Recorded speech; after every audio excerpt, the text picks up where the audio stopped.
Kalaboso ang isang lalaki nang arestuhin ito ng mga operatiba ng Pasig PNP dahil sa patong-patong nitong kaso. Narito ang detalye ng report mula kay Patroluman Mika May Bahiwag.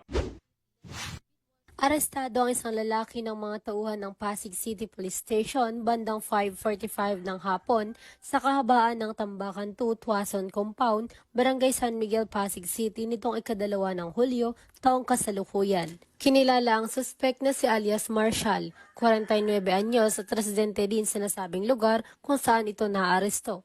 Ayon sa ulat, nagsasagawa ng detective patrolling at anti-criminality operation ang mga tauhan ng nasabing istasyon nang maaktuhan ang isang grupo na naglalaro ng Cara-E Cruz na nag-ugat sa pagkakaaresto ng suspect. Samantalang ang kanyang mga kasamahan ay nakatakas. Na-recover mula sa suspect ang isang pirasong heat-sealed transparent plastic sachet na pinaghihinalaang shabu na may tinatayang timbang na 0.05 gramo, isang improvised na pen gun na may ukit na A1 sa frame at barrel, isang live ammunition ng 9mm caliber na may ukit na A2, 2 piraso ng 100 piso at 3 pirasong pisong barya na ginamit bilang flipper. Ang suspect at ang mga nakumpiskang ebidensya ay dinala sa EPD Forensic Unit para sa drug test, laboratory at ballistic examination at pagkatapos ay dinala sa Rizal Medical Center para sa medical examination. Siya ay mahaharap sa kasong paglabag sa PD 1602, Section 11, Article 2 ng Republic Act 9165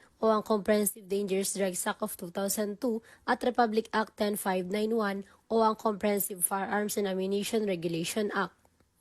Mula dito sa Camp Bagong Diwa, Bicutan, Taguig City, ako ang inyong PNN correspondent, Patroluman Mika May Bahiwag, alagad ng batas, tagataguyod ng balitang pulis.